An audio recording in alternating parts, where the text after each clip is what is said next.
antes de iniciar con oración, vamos a empezar. Vamos a orar. Dios, te damos gracias por permitirnos eh, este tiempo. Nosotros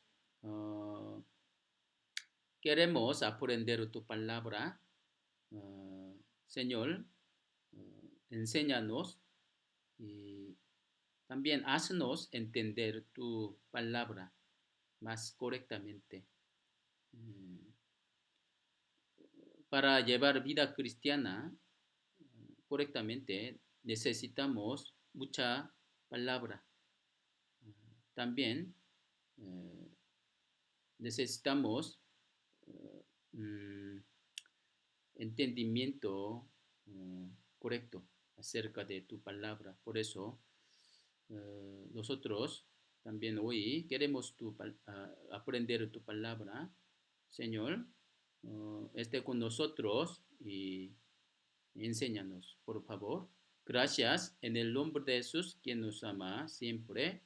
Amén. Hoy también vamos a aprender en el libro de San Juan. El tema de hoy es la consolación en medio de desesperación. Vamos a buscar San Juan capítulo 14. San Juan capítulo 14, versículo 1 al 3, se les leo. No se turbe vuestro corazón, creéis en Dios, creed también en mí. En la casa de mi Padre muchas moradas hay. Si así no fuera, yo os lo hubiera dicho. Voy pues a preparar lugar para vosotros. Y si me fuere y os prepararé lugar, vendré otra vez y os tomaré a mí mismo, para que donde yo estoy, vosotros también estéis. Esta palabra nos da una consolación grande. Los discípulos le seguían solo a Jesús, creyendo por 3 años y medio, aunque los religiosos judíos le odiaban, perseguían a Jesús, ¿sí? Por experimentar el poder y la autoridad de Dios que Jesús mostró ante ellos. Los discípulos servían y seguían a Jesús, ¿sí? Colgándole toda la esperanza, ¿no? Entre tanto, que ellos acompañaban con Jesús, sus corazones siempre estaban tranquilos y ánimo, ¿no? Pero durante el tiempo en que ellos estaban estaban en donde cenaban con él y escuchaban su palabra acerca de su muerte y que lo vendría uno entre ellos. Ellos, ¿cómo se sentirían? Se asombraban, ¿no? Se preocupaban y se desapareció toda tranquilidad. Estaba lleno de duda, ansiedad y tristeza en ese lugar. Así que Jesús sabía eso y les consoló sus corazones, porque ellos tendrían que pasar y padecer angustia, persecución y la tribulación por el Señor y por el Evangelio, no solo en aquel entonces, sino también en toda su vida. Así que Jesús dijo, no se turbe vuestro corazón. Creéis en Dios y creed también en mí. Y después de decir eso, les consoló otra vez con esta palabra, ¿no? Eh, uh, San Juan, capítulo 16, versículo 22. dice aquí, también vosotros ahora tenéis tristeza, pero os volveré a ver y se gozará vuestro corazón, y nadie os quitará vuestro gozo. Sí. Esta palabra era para que Jesús les prometiera que Él moriría en la cruz y resucitaría 3 días después y mostraría ante ellos. Cuando resucitara Jesús, ellos se llenarían de gozo y ese gozo nunca se quitará a nadie. ¿Sí? De antemano Jesús les animó. A veces cuando encontramos algo, cosa difícil y angustia, nosotros también nos desanimamos y desesperamos, ¿no? Como si se desaparecieran toda esperanza. A nuestro Señor no le gusta que los salvos estén sufre y triste por caer en medio de preocupación, tristeza y miedo, sino quiere que siempre mantengan la paz del Señor y gozo. ¿Sí? Así que no se turbe vuestro corazón.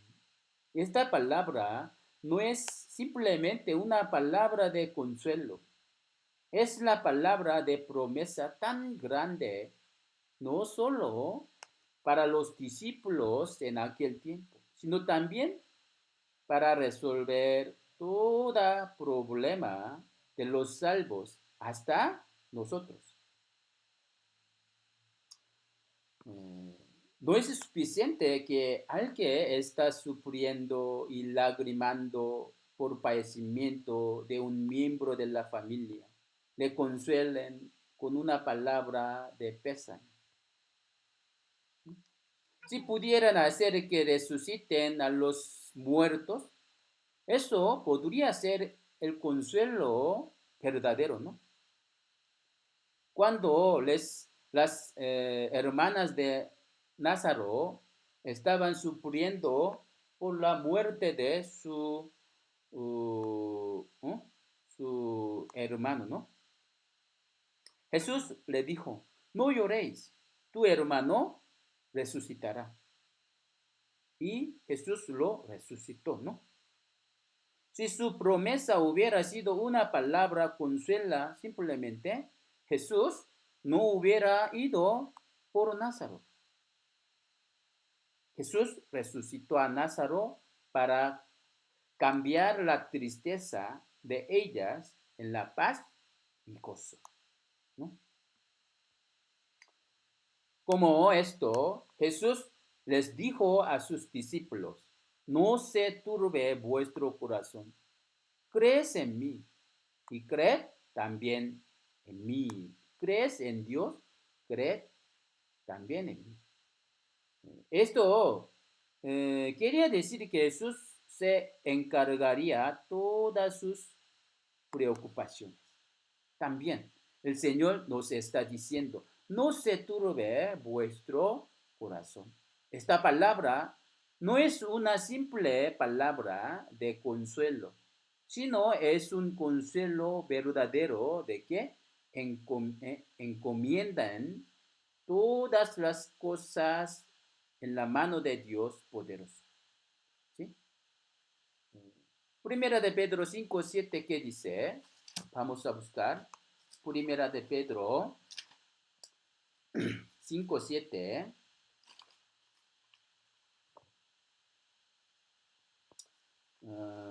Primera de Pedro 5:7.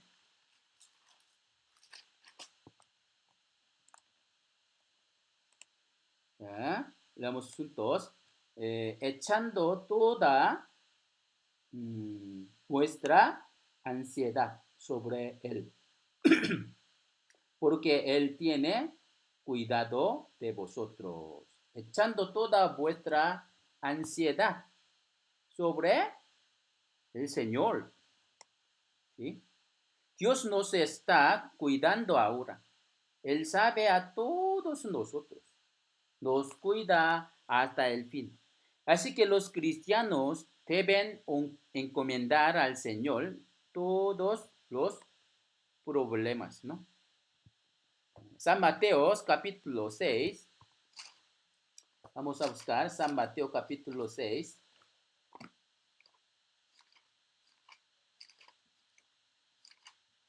Capítulo 6, versículo 31 al 33. Les leo. No os afanéis, pues, diciendo, ¿qué qué comeremos, o qué beberemos, o qué vestiremos? Porque los gentiles buscan todas estas cosas, pero vuestro Padre Celestial sabe que tenéis necesidad de todas estas cosas. Mas buscad primeramente el reino de Dios y su justicia, y todas estas cosas os serán añadidas. ¿Mm? Los huérfanos se preocupan por qué comerán y qué beberán. ¿Sí? Los niños que tienen los padres se preocupan por esos. No. Saben que sus padres preparan todos por ellos. Nada más confiando en sus padres, ellos hacen lo que quieran, ¿no? Somos salvos, somos hijos de Dios. Si llevamos la vida conforme a su voluntad, antes de darnos cuenta, Dios nos suministra todo lo necesario, espiritual y carnalmente. Ciertamente es la promesa de Dios, ¿sí? Así que nosotros tenemos que creer en esta palabra. Dios no mienta, cumple sin falta su promesa. Los gentiles se preocupan por las cosas terrenales y afán de este siglo, pero los salvos no deben hacer así. Si se preocupan por una cosa difícil, eso es no confiar en Dios. No le agrada a Dios, porque no creen en su poder y su promesa. ¿Sí? Los salvos, creyendo que Dios les llevará al cielo. ¿Por qué no creen en la promesa de Dios que les ayuda en medio de la vida actual? Nosotros debemos confiar en su promesa. Hebreos 13:8 que dice, Jesucristo es el mismo ayer y hoy y por los siglos. ¿Sí? Hay que conectar al Señor en nuestra vida de hoy en día. El Señor que nos salvó y nos llevará al cielo hasta ¿eh?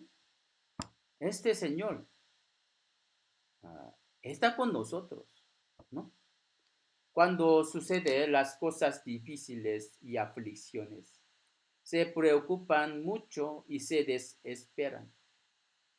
No se salen de allí. Entonces, eso se muestra que son débiles de fe.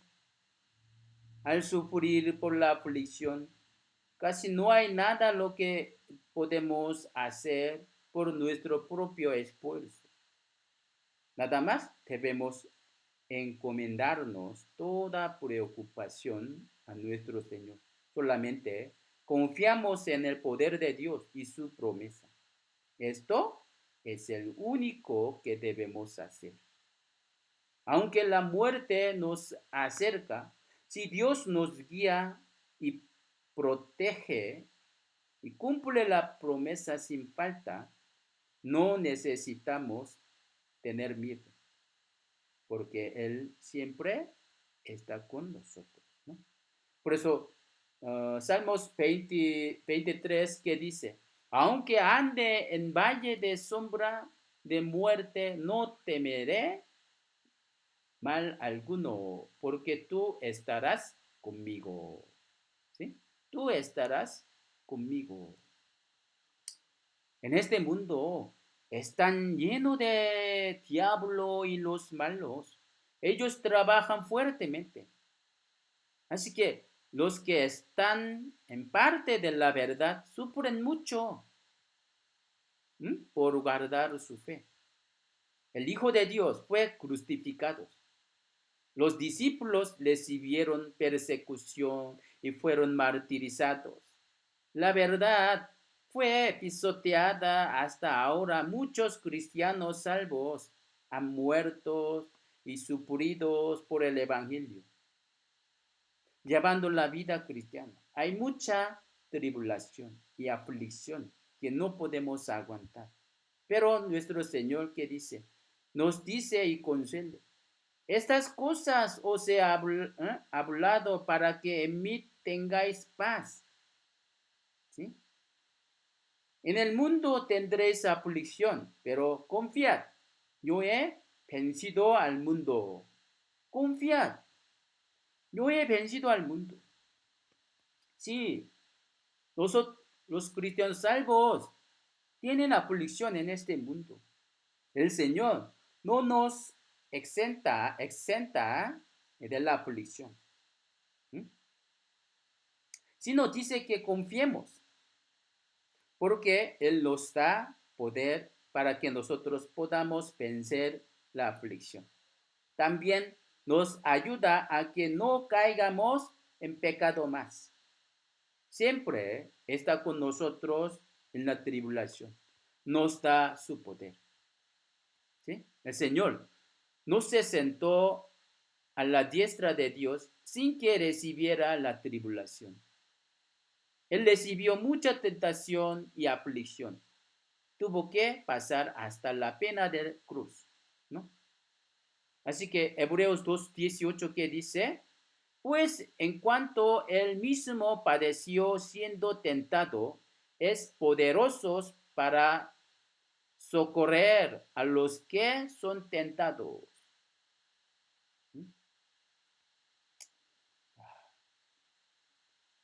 Dios puede socorrer a nosotros.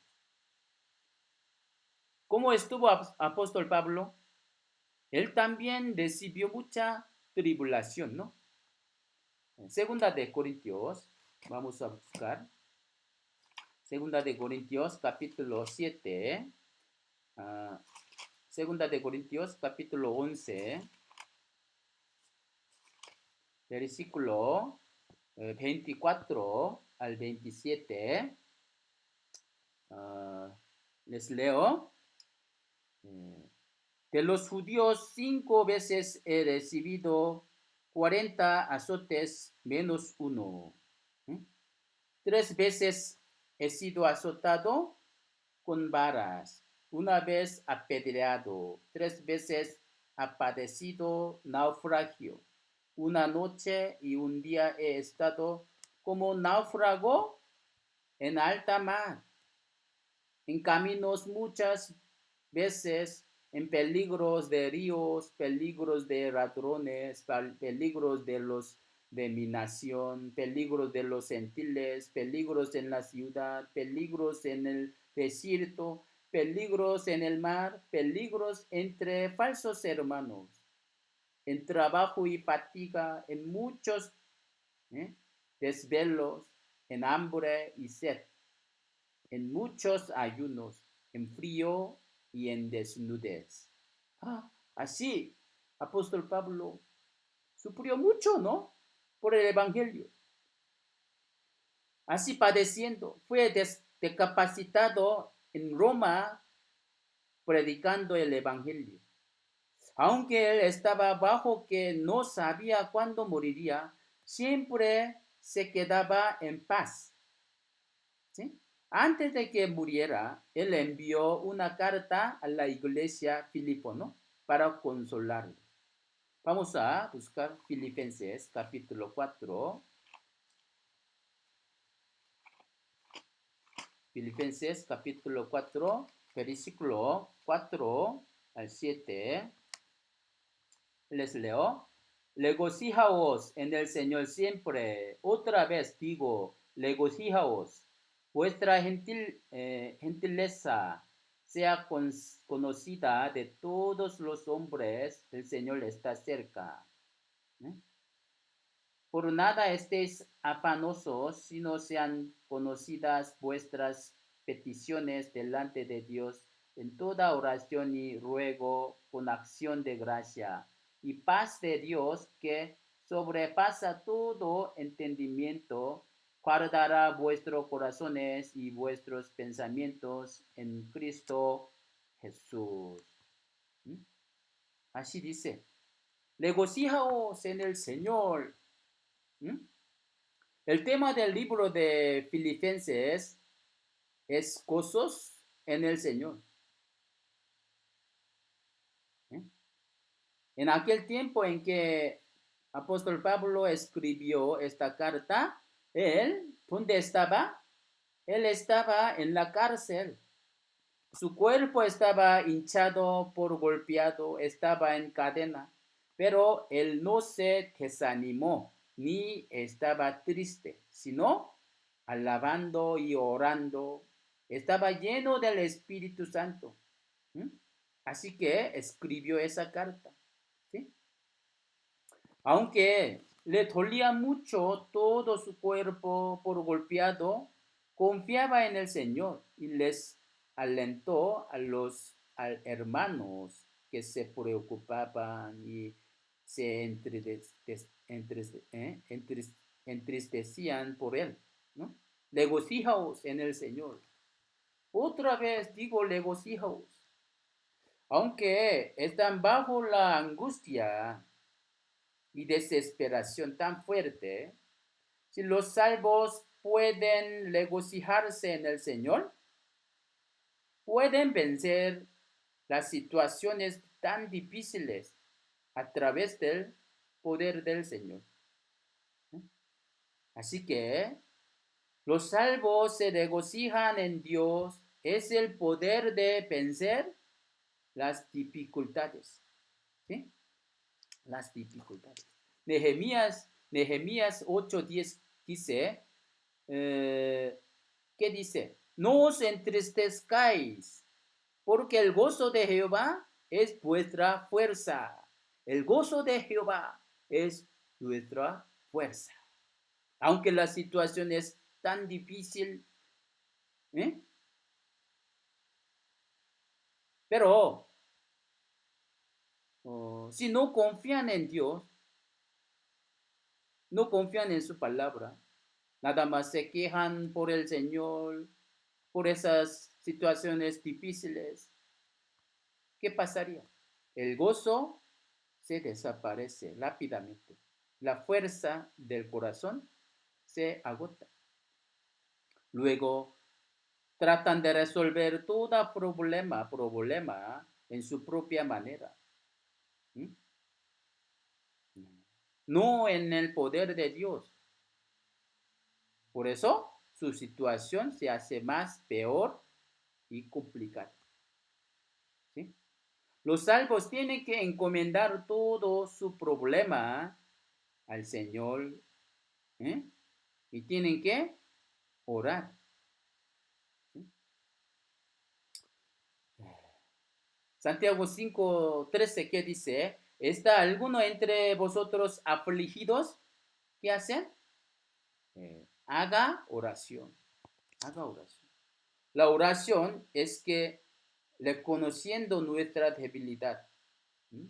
Ruegan a Dios resolución y espera, ¿sí?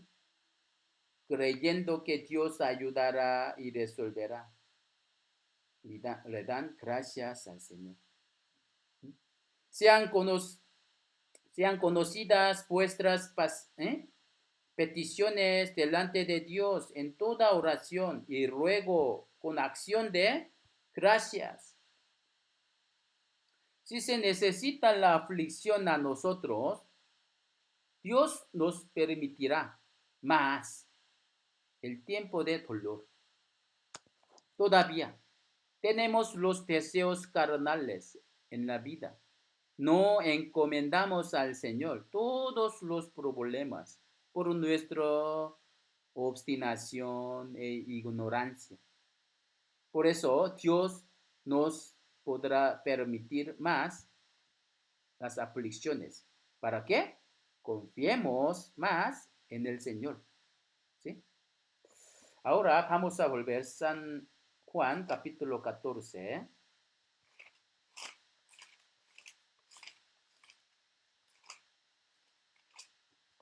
Versículo 2. En la casa de mi padre muchas moradas hay. Si así no fuera, no yo os lo hubiera dicho. Voy pues a preparar lugar para vosotros. Las personas quieren tener un hogar donde puedan descansar felizmente, porque la vida del hombre está cansada y dolorosa. Pero en este mundo no hay donde mora y reposa verdaderamente, porque llega de repente, ¿m? Importuno y dificultad a cualquier persona. ¿Sí? Aunque tenga un hogar feliz y paz por apariencia, si llega de repente un accidente, enfermedad y muerte, ¿cómo se sucede? ¿Qué sucede? Se derrumba toda paz, ¿sí? En un momento. ¿Sí?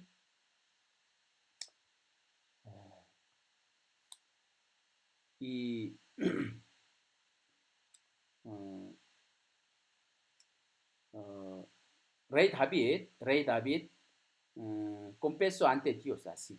¿Sí? Vamos a buscar uh, Primera de Crónicas, Primera de Crónicas,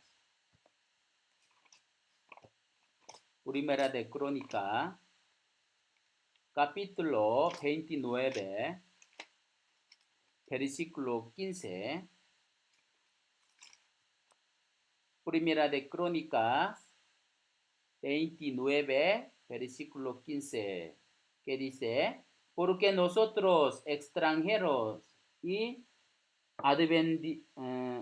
advenedizos somos delante de ti, como todos nuestros padres y nuestros días sobre la tierra, cual sombra que no dura. Nuestra vida es como una sombra que no dura, pasa rápido. Rey David, ¿m? Confesó así, ante Dios, ¿eh? Su vida era como un extranjero que se hospeda en un mesón y se iba pronto. Era como una sombra que pasa. Como Rey David. Este mundo no es el lugar donde mora para siempre. ¿Sí? Cuando Dios nos llama, debemos partir del mundo independientemente de nuestra intención. Nuestra vida es corta comparando con el reino de Dios. Pasa muy pronto. Entonces, no necesitamos meternos demasiado en las cosas terrenales, como los problemas de político y sociedad. ¿Sí? Vamos a buscar y Primera de Corintios capítulo 7, Primera de Corintios 7, versículo 29 al 31. Primera de Corintios 7, 29 al 31. Les leo. Pero esto digo, hermanos, que el tiempo es corto, resta, pues que los que tienen esposa sean como si no la tuviesen, y los que lloran como si no llorasen, y los que se alegran como si no se alegrasen, y los que compran como si no poseen, y los que disfrutan de este mundo como si no lo disfrutasen, porque la apariencia de este mundo se pasa, se pasa. No sabemos cuándo Dios nos lleve en el cielo. ¿Mm? No debemos apegarnos al dinero y a las cosas materiales. A la gente del mundo parece que el mundo durará para siempre. Se ve que el mundo es todo. Ni siquiera interés acerca del reino de Dios, por eso, de la vida eterna. Está llevando su vida cegando acerca del problema de su alma. El pueblo de Israel experimentó el poder grande de Dios y su milagro. Participó su promesa, aunque era el pueblo escogido. Lo que ellos esperaban era solo lo de la tierra, las cosas terrenales, ¿no? Dios preparó para ellos lo eterno y santo, la bendición espiritual y su reino, dándole testimonio a través de muchos profetas. Pero ellos nada más deseaban gozar solo en esta tierra, recibiendo la bendición carnal. Lo que Dios nos quiere dar no es lo de esta tierra, sino lo eterno, o sea, el reino de Dios. Quiere heredarnos su reino. ¿Sí? Dios no creó al hombre para que los hombres vivan poniendo su esperanza solo en esta tierra. Si estuviera en eso el propósito de la creación del hombre, Dios quizá crearía al hombre perfectamente, como, como ni puede morir, ni tiene enfermedad ni hambre. Pero Dios los creó imperfectamente. ¿Sí? Desde antes de la creación, Dios había preparado por el hombre el mundo eterno, o sea, el reino de Dios. Pero Adán perdió la vida verdadera que Dios quería darle por desobedecer el pacto de Dios y cometer el pecado. Por lo cual el mundo se convirtió en el mundo maldito, ¿no? Pero Dios no abandonó al hombre, aunque echó fuera del huerto de Edén a Adán y maldijo la tierra, eso era temporal, ¿no? Isaías 57, ¿qué dice? Vamos a buscar Isaías 57,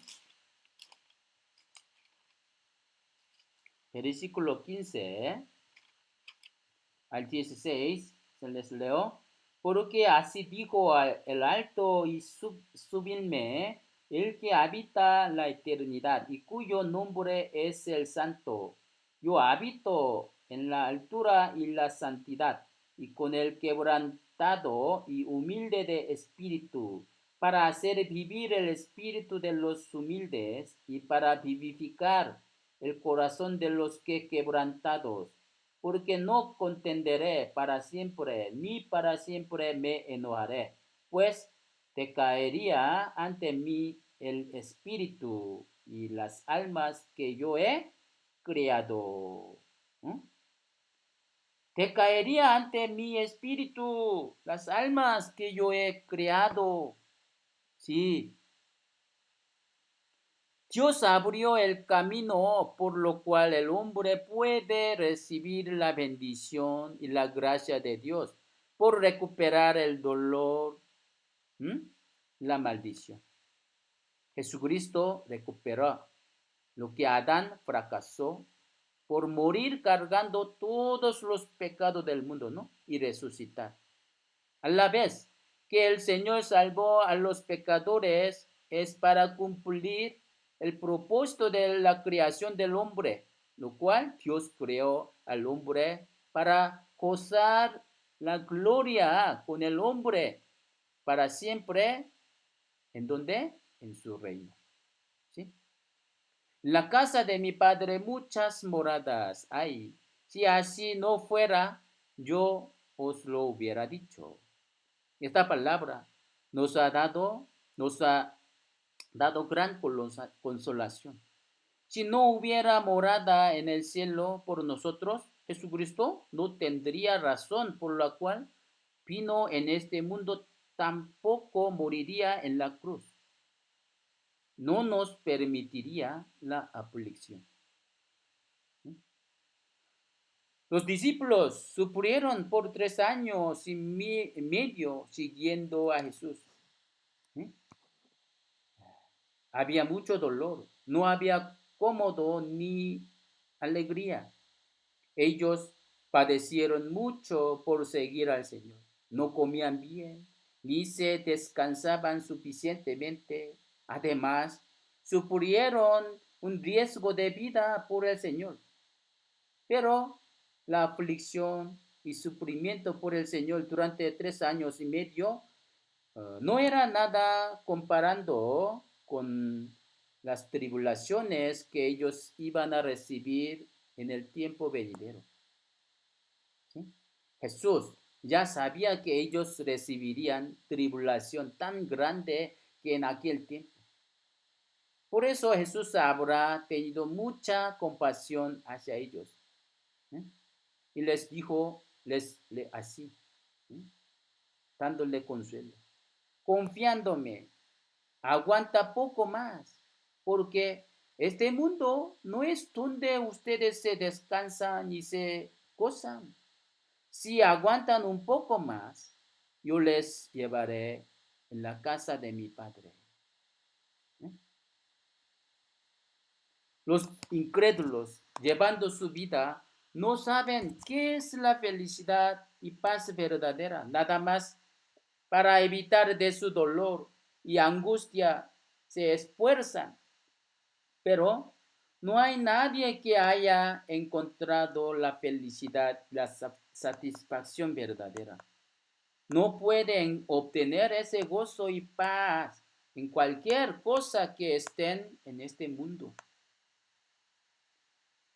El hombre tiene un deseo de vivir para siempre en el corazón, ¿no?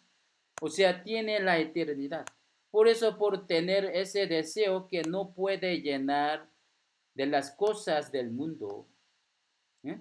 Si Dios no nos llena de lo suyo para tener la paz verdadera y para gozarla, ciertamente hay que recibir la salvación. Hay que tener la vida eterna.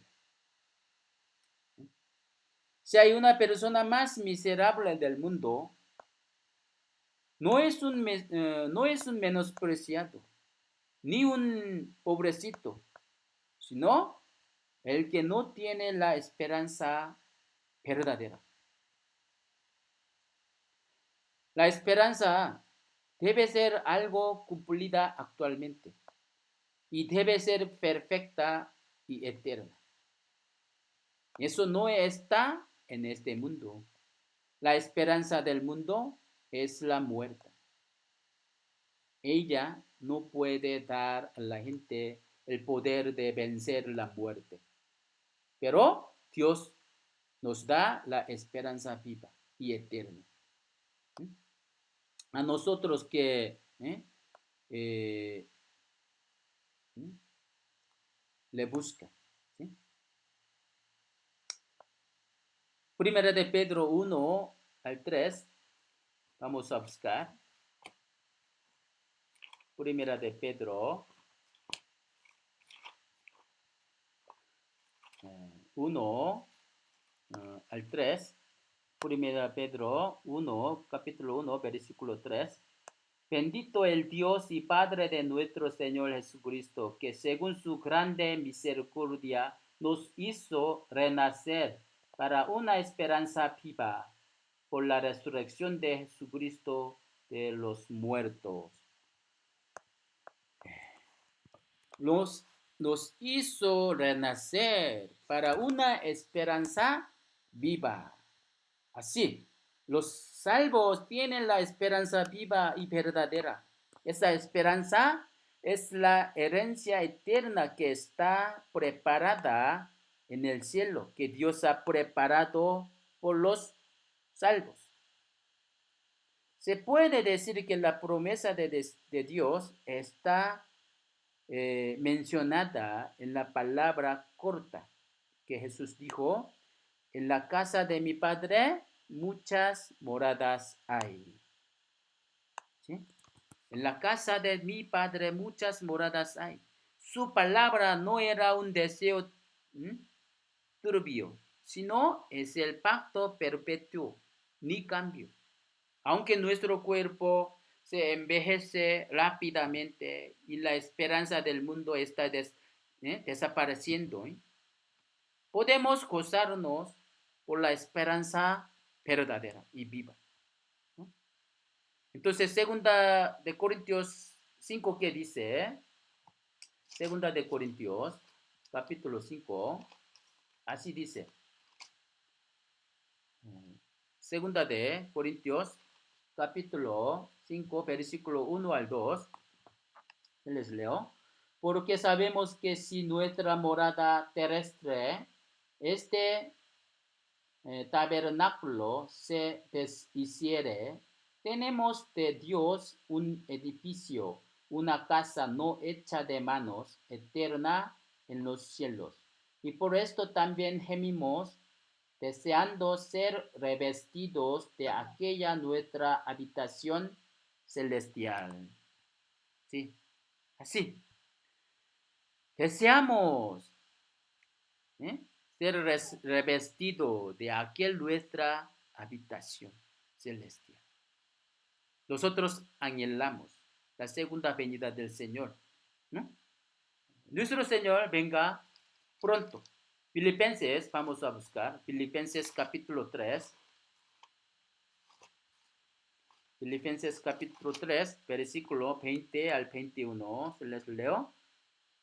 Mas nuestra ciudadanía está en los cielos, de donde también esperamos al Salvador, al Señor Jesucristo, el cual transformará el cuerpo de la humillación nuestra para que sea semejante al cuerpo de la gloria suya, por el poder con el cual puede también sujetar a sí mismo todas las cosas.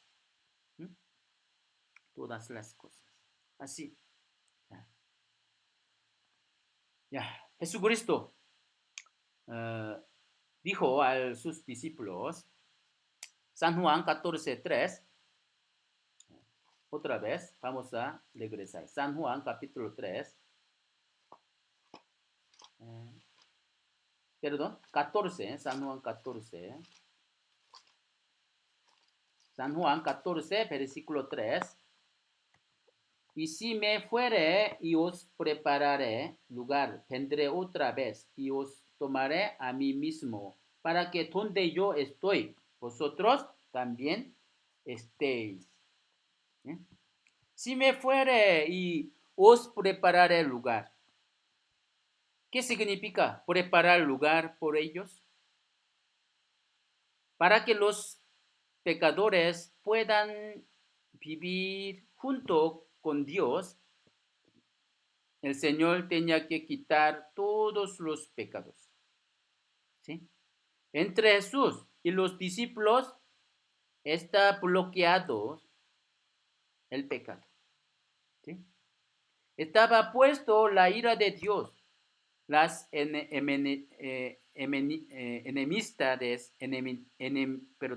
las enemistades entre Dios y los pecadores. En Jesús había Dios y fuera de Jesús había los pecadores. Así que para morar juntos con los discípulos, Jesús tenía que quitar el pecado. Para quitar sus pecados, Jesús, ¿qué tenía que hacer? Tenía que despedirse de ellos en un momento. O sea, tenía que morir en la cruz, ¿no? Para que los discípulos se moraran con el Señor, para que ellos fueran el lugar donde el Señor esté. Jesús tenía que morir en la cruz y tenía que cumplir su misión. ¿Sí? Por eso Jesucristo murió en la cruz y cumplió su misión. Cuando Jesús murió en la cruz, el velo que estaba tapado del templo de Jerusalén, ya, uh, ya fue, se rasgó, ¿no? Fue rasgado. fue rompido de arriba a abajo. Fue rompido el velo que estaba bloqueado por el pecado entre Dios y los pecadores. Eso significa. Ahora está preparado el lugar donde Dios puede morar junto con el hombre por ser desaparecidos el velo. Ese velo significa el pecado. Así que la Biblia nos explica que ese velo se refiere al cuerpo de Jesús. ¿Sí? Jesús cargando todo el pecado del mundo en su cuerpo, murió y pagó todo el pecado del mundo. Por eso ya está rompido el velo de pecado entre Dios y los pecadores. Ya está dispuesto el lugar donde moran juntos el Señor y los salvos. ¿Sí? Hebreos 10:20, ¿qué dice? Hebreos 10:20. Hebreos capítulo 10, versículo 20. Así dice, por el camino nuevo y vivo que Él nos abrió a través del velo, esto es, de su carne. Así dice. Por lo tanto, si me fuere y os prepararé lugar. Esto quiere decir que Jesús prepara el camino de que todo el hombre pueda acercarse a Dios por morir en la cruz y por los pecadores. Cuando fue azotado y atravesado en el corazón de Jesús y fue derramado toda su sangre, por su sacrificio se abrió la puerta del cielo. ¿Sí? Vendré otra vez y os tomaré a mí mismo, para que donde yo estoy, vosotros también estéis. Como esta palabra, Jesús murió, resucitó y ascendió al cielo. ¿Eh? En el día de Pentecostés vino en el mundo, en el Espíritu Santo y moró con sus discípulos. Ahora el Señor mora con cada uno de los salvos en el Espíritu Santo. El Señor no solo vivirá con los salvos en el cielo, sino también ahora está con los salvos, ¿eh? En el Espíritu Santo. ¿Sí? El Señor les permitió a los salvos entrar en el cielo, pagando todo sacrificio. Ya nos ha dado todo derecho de entrar en el cielo. Así que ya están terminado el trámite de entrada del cielo. ¿Sí? Somos mexicanos, a la vez somos ciudadanos del cielo. Tenemos dos nacionalidades. Cuando el Señor venga, tenemos que ir al cielo sin compasión del mundo. Así que nosotros tenemos que presentarnos ante el Señor sin mancha y sin contaminación. ¿Sí? Hoy hasta aquí. Nos vamos a ver el domingo a las 11. Vamos a aprender otra vez. Gracias. Con oración vamos a terminar. Dios, te damos gracias. Hoy también nosotros aprendimos acerca de tu consolación. Señor, nosotros tenemos la esperanza viva y verdadera. Nosotros esperamos tu segunda venida. Por tu gran amor nosotros hemos recibido la salvación. Por eso nosotros estamos esperando tu segunda venida. Señor, ayúdanos a vivir conforme a tu voluntad. Nosotros necesitamos tu palabra, pero nos falta muchos. Señor, ayúdanos a entender tu voluntad más correctamente. eh, también ayuda a los que están sufriendo por epidemia para que ellos puedan conocer a ti, por favor. Gracias en el nombre de Jesús, quien nos ama siempre. Amén. Nos vemos.